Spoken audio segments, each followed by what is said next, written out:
Hi friends. ఈరోజు మనం capital gain అంశం. మీరు చూస్తుంటారు కొన్ని ప్రాపర్టీస్ అమ్మినప్పుడు, కొన్నప్పుడు ప్రాపర్టీ ఆహ్, క్యాపిటల్ గెయిన్ అయిందా? సో, క్యాపిటల్ గెయిన్ అయిందంటే, క్యాపిటల్ అంటే మీ ఇన్వెస్ట్‌మెంట్ పెరిగిందా? పెరిగితే సర్టెన్ లిమిట్స్ తర్వాత మనము ఏదైనా టాక్స్ కట్టాలా? ఈ క్యాపిటల్ గెయిన్ ఎప్పుడొస్తుందంటే, ప్రాఫిట్ ఒక అసెట్‌ని అమ్మినప్పుడు మీకు గనక ప్రాఫిట్ వస్తే అది క్యాపిటల్ గెయిన్ ఉంటుంది. అది ఎలా ఉంటుంది?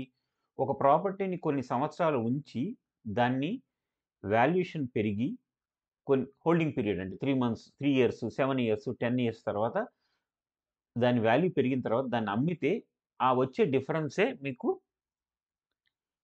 క్యాపిటల్ గెయిన్‌గా మీరు చూపించి దానికి టాక్స్ కట్టాల్సి ఉంటుంది. అసలు ఈ క్యాపిటల్ గెయిన్స్ వేటికి అప్లికబుల్ అవుతాయి? ఏ ఏ సిట్యుయేషన్స్‌లో అప్లికబుల్ అవుతాయి? ఎన్ని సంవత్సరాలు ఉంటే క్యాపిటల్ గెయిన్ కట్టాలి? మళ్ళీ క్యాపిటల్ గెయిన్‌లో రకాలున్నాయి. Short term capital gain, long term capital gain ఇలాంటి అన్నిటిని మనం ఈరోజు డిస్కస్ చేద్దాం. ఓకే. అసలు క్యాపిటల్ అసెట్స్ అంటే ఏంటి? Land, buildings, house property, vehicles, patents, trade marks, leasehold rights, machinery, jewellery ఇలాంటివన్నీ మనము కొని, కొన్ని సంవత్సరాల తర్వాత దీని వాల్యూ పెరిగిన తర్వాత వీటి అమ్మటం వల్ల వచ్చిన ప్రాఫిట్ మీద మనం క్యాపిటల్ గెయిన్ అయిందనమాట. సో, మనము రూ. 1,00,000 పెట్టిన క్యాపిటల్ ఇప్పుడు 10,00,000 అయింది. అంటే 9,00,000 గెయిన్ అయింది. సో, దీనికి మనము టాక్స్ కట్టాలి. సో, ఎంత కట్టాలి? ఎంత పీరియడ్? ఇలాంటివన్నీ మనం ఈరోజు తెలుసుకుందాం. ఈ క్యాపిటల్ గెయిన్ కిందకి రాని అసెట్స్ ఏంటి అన్నది తెలుసుకుందాం. ఏదైనా స్టాక్ గాని, రా మెటీరియల్ గాని ఇవేదైనా బిజినెస్ ఆర్ ప్రొఫెషన్ పర్పస్ కోసం మనం కొనుక్కుంటే వాటి మీద వాల్యూ పెరిగితే వాటి మీద మనము క్యాపిటల్ గెయిన్ టాక్స్ అవసరం లేదు. ఫర్ ఎగ్జాంపుల్ నేను ఒక ప్రొడక్షన్ కంపెనీ నాకొక మెషినరీ ఉంది. ఓకే. లేదు నేను ఆ మిషనరీలో రా మెటీరియల్స్ కొన్నాను. ఆ రా మెటీరియల్స్ వాల్యూ పెరిగింది. బిజినెస్ పర్పస్, ప్రొఫెషన్ పర్పస్ గూడా కొన్ని నేను ఆహ్, రా మెటీరియల్స్ కానీ, స్టాక్ కానీ కొన్నాను. కానీ వాటి వాల్యూ పెరగడం వల్ల నాకు క్యాపిటల్ గెయిన్ అనేది రాదు. వీటిని క్యాపిటల్ గెయిన్ కింద రావు. మనము పర్సనల్ యూజ్ కోసం కొన్న క్లాత్స్ గాని, ఫర్నిచర్ గాని, ఇంకేదన్నా పర్సనల్ యూజ్ కొన్నవి కూడా క్యాపిటల్ గెయిన్స్ కింద రావు. Agriculture lands in rural India. ఇవి కూడా వీటిని కొన్నప్పుడు, అమ్మినప్పుడు కూడా మనకి క్యాపిటల్ గెయిన్స్ కింద రావు. తర్వాత ఈ కింద ఇచ్చిన మీకు 6.5 gold bonds 1977 or 7% gold bonds 1980 national defence gold bonds 1980 ఇట్లాంటివన్నీ కూడా మనకి కొన్ని అమ్మిన తర్వాత వచ్చిన ప్రాఫిట్‌కి మనం టాక్స్ కట్టాల్సిన అవసరం లేదు. తర్వాత 1991లో స్పెషల్ బేరర్ బాండ్స్ గూడా అలాంటివి గనక కొని ఉంటే వాటిని అమ్మినప్పుడు గూడా మనము టాక్స్ కట్టాల్సిన పని లేదు. ఈ మిగిలిన గూడా స్కీమ్స్ కూడా ఇవన్నిటిని అమ్మినప్పుడు ఇందులో ఇన్వెస్ట్ చేసి అవి అమ్మినప్పుడు వాటి మీద ప్రాఫిట్‌కి మనము క్యాపిటల్ గెయిన్ అంటే 10 సంవత్సరాల క్రితం రూ. 1,00,000 పెట్టి కొన్నాను క్యాపిటల్ పెట్టి. ఇప్పుడు 2,00,000 అయింది, 3,00,000 అయింది. ఈ డిఫరెన్స్ అమౌంట్‌కి మనం క్యాపిటల్ గెయిన్ టాక్స్ కట్టాల్సిన పని లేదు. వీటిని జాగ్రత్తగా తెలుసుకోండి. బ్యాంకింగ్ ఎగ్జామ్స్ రాసే వాళ్ళకి వీటిని అడుగుతూ ఉంటారు. సో, ఈ short term capital asset, long term capital assets అంటే ఏంటన్నది మనం తెలుసుకుందాం ఈరోజు. సో, ఏదైనా సరే ఒక ప్రాపర్టీని కొని 3 సంవత్సరాల లోపల గనక అమ్మేస్తే అది షార్ట్ టర్మ్ అవుతుంది. లేదు 3 సంవత్సరాల తర్వాత గనక అమ్మితే అది లాంగ్ టర్మ్ క్యాపిటల్ గెయిన్స్ వస్తుంది.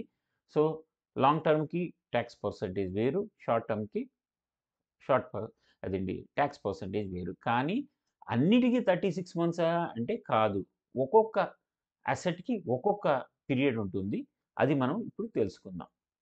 ఇప్పుడు ఒక ఇమ్మూవబుల్ ప్రాపర్టీ కనుక మనం గనక కొనింటే 24 ఆహ్, ఆహ్, మంత్స్ ఫ్రమ్ 2017 అండ్ 18 తర్వాత గనక ఏదన్నా ఇమ్మూవబుల్ ప్రాపర్టీ ఇమ్మూవబుల్ అంటే ల్యాండు, బిల్డింగ్స్ ఇలాంటివి కొంటే దానికి 24 మంత్సే క్రైటీరియా అవుతుంది. 24 మంత్స్ దాటి ఫర్ ఎగ్జాంపుల్ 2017 అండ్ 18లో నేను ప్రాపర్టీ గాని 2023లో అమ్మాను. సో, మోర్ థాన్ 24 మంత్స్ కాబట్టి ఇది మనకి లాంగ్ టర్మ్ అవుతుంది. లేదంటే షార్ట్ టర్మ్ అవుతుంది. ఓకే. దానికంటే ముందైతే 3 ఇయర్స్ ఉంటుంది మనకి. కాబట్టి అన్నిటికి 3 ఇయర్స్ అనేదే పెట్టుకోకూడదు మనం. సో, 2017, 18 నుంచి అయితే మటుకు 24 మంత్సే మీకు ఆహ్, షార్ట్ టర్మ్‌గా కన్సిడర్ అవుతుంది. 24 మంత్స్ తర్వాత అయితే లాంగ్ టర్మ్‌గా మారిపోతుంది. ఈ ఈ ఈ మళ్ళీ కొన్నిటికి ఇవి జ్యువెల్లరీకి, మ్యూచువల్ ఫండ్స్‌కి మళ్ళీ సెపరేటు ఆహ్, క్లాజ్ ఉంటుంది. లాంగ్ టర్మ్‌కి, షార్ట్ టర్మ్‌కి. ఓకే. ఇప్పుడు మీకు తెలుసు 2017, 18 ముందు అయితే ఆ ప్రాపర్టీకి 3 ఇయర్స్. దాని తర్వాత 2 ఇయర్సే మీకు షార్ట్ టర్మ్, లాంగ్ టర్మ్ కిందకొస్తుంది. ఇప్పుడు ఇక్కడ చూస్తే మీరు 12 మంత్సే మీకు షార్ట్ టర్మ్‌గా తీసుకుంటారు. 1 ఇయర్ దాటితే లాంగ్ టర్మ్‌గా తీసుకుంటారు. ఫర్ ఎగ్జాంపుల్ మీరు షేర్స్ గానీ, డిబెంచర్స్ గానీ, బాండ్స్ గానీ ఇలాంటియన్నీ గూడా 12 మంత్సే మీకు ఆహ్, దాటితే అది లాంగ్ టర్మ్ అయిపోతుంది. 12 మంత్స్ లోపలైతే అది షార్ట్ టర్మ్ అయిపోతుంది. సో, మనం ఆల్రెడీ డిస్కస్ చేసుకున్నాం. క్యాపిటల్ అసెట్స్ 3 ఇయర్స్ ఉంటే సో, లాంగ్ టర్మ్ అవుతాయి. 3 ఇయర్స్ లోపలైతే షార్ట్ టర్మ్ అవుతాయి.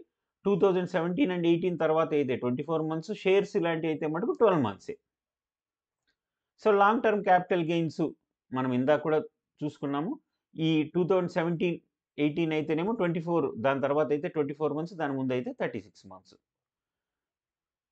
ఇప్పుడు ఇక్కడ మీరు చూసుకుంటే 12 మంత్స్ దాటితేనే మీకు లాంగ్ టర్మ్ క్యాపిటల్ అసెట్ కింద వచ్చేస్తాయి. ఇందులో ఏంటి debentures, bonds, government securities, recognised stock ఎక్స్‌చేంజ్‌లో మీరు కొనింటే లేదంటే ఆహ్, ఇదేంటి mutual funds, zero coupon bonds ఇలాంటియన్నీ కూడా మీకు 12 మంత్సే కన్సిడర్ అవుతాయి. ఇప్పుడు ఇందులో కూడా మీకు కొన్ని ప్రాపర్టీస్ కొంటారు మార్కెట్‌లో. కొన్ని మీకు ఫాదర్ ద్వారా వస్తాయి. ఆహ్, ఫోర్ ఫాదర్స్ వల్ల వస్తాయి. గిఫ్ట్‌గా వస్తాయి.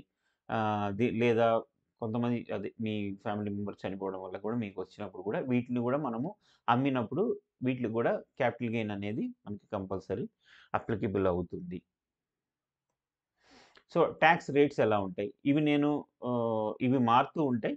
నేను ప్రెజెంట్ రేట్స్ ఒకవేళ long term capital gains shares, mutual funds ఇలాంటివి అమ్మితే 10% 1,00,000 కంటే ఎక్కువ గనక మనకి ఆహ్, ఆహ్, క్యాపిటల్ గెయిన్ అయితే మటుకు 10% మిగిలిన వాటికి 20% ఉంది లాంగ్ టర్మ్ అయితే.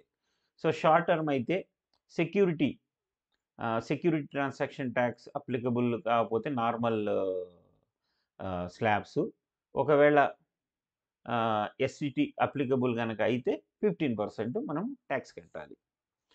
సో, దీన్ని ఈ లాంగ్ టర్మ్ ఆహ్, క్యాపిటల్ గెయిన్స్ దీన్ని నేను గనక ఆహ్, ఎగ్జంప్షన్ తీసుకోవాలంటే నేనేం చేయొచ్చు? సో, సెక్షన్ 54 ఈసీ కింద కొన్ని గవర్నమెంట్ బాండ్స్ ఇన్‌స్ట్రుమెంట్స్ ఉన్నాయి. అవి కొంటే మీరు ఆ ప్రాపర్టీ అమ్మేసిన 6 మంత్స్ లోపల మీరు ఈ బాండ్స్‌ని కొంటే అంత అమౌంట్ వరకు ఇప్పుడు ఒక రూ. 1,00,00,000 వచ్చింది మీకు లాభం. అందులో 50,00,000 కొన్నా మీకు 50,00,000 వరకు ఎగ్జంప్షన్ వస్తుంది. లేదా మీరు అమ్మేసిన property long term capital gain okay. ఒక ప్రాపర్టీ 2017, 18 ముందు కొన్నారు. సో, 3 ఇయర్స్ దాటింది. అది లాంగ్ టర్మ్ అయింది. సో, అమ్మేసిన 1 ఇయర్ లోపల గనక మీరు ఆహ్, అదేంటి ప్రాపర్టీని కొనేస్తే మీకు అది ఎగ్జంప్షన్ వచ్చేస్తుంది. ఒకవేళ సీనియర్ సిటిజన్స్ అంటే సూపర్ సీనియర్ సిటిజన్స్ ఎవరైతే ఏజ్ 80 కంటే ఎక్కువగా ఉండి వాళ్ళ ఇన్‌కమ్ బిలో 5,00,000 ఉన్న వాళ్ళకి కూడా ఎగ్జంప్షన్ వస్తుంది. ఒకవేళ 60-80 ఇయర్స్ ఉండి వాళ్ళకి ఎర్నింగ్స్ 3,00,000 లోపల కూడా ఉంటే కూడా వాళ్ళకి కొన్ని ఎగ్జంప్షన్స్ వస్తాయి. ఆహ్, ఈ క్యాపిటల్ గెయిన్స్ కాలిక్యులేట్ చేసేటప్పుడు ఏమేమి మనము ఇంక్లూడ్ చేసుకోవచ్చు? అంటే మనము ప్రాపర్టీసు అమ్మేసినప్పుడు స్టాంప్ డ్యూటీలు కడతాము, లాయర్ ఫీజులు కడతాము, ఎస్టేట్ ఏజెంట్ ఫీజ్ కడతాము. ఇంకేదైనా సరే మనం ఫీ అండ్ చార్జెస్ లేదా ఈ ప్రాపర్టీస్‌కి రెనోవేషను ఆహ్, కిచెను ఇంప్రూవ్‌మెంట్స్ చేస్తే కూడా వాటికి కూడా మనం ఎగ్జంప్షన్ తీసుకోవచ్చు. Thank you friends. నా వీడియో నచ్చితే లైక్ చేయండి. మీ ఫ్రెండ్స్‌కి ఫార్వర్డ్ చేయండి.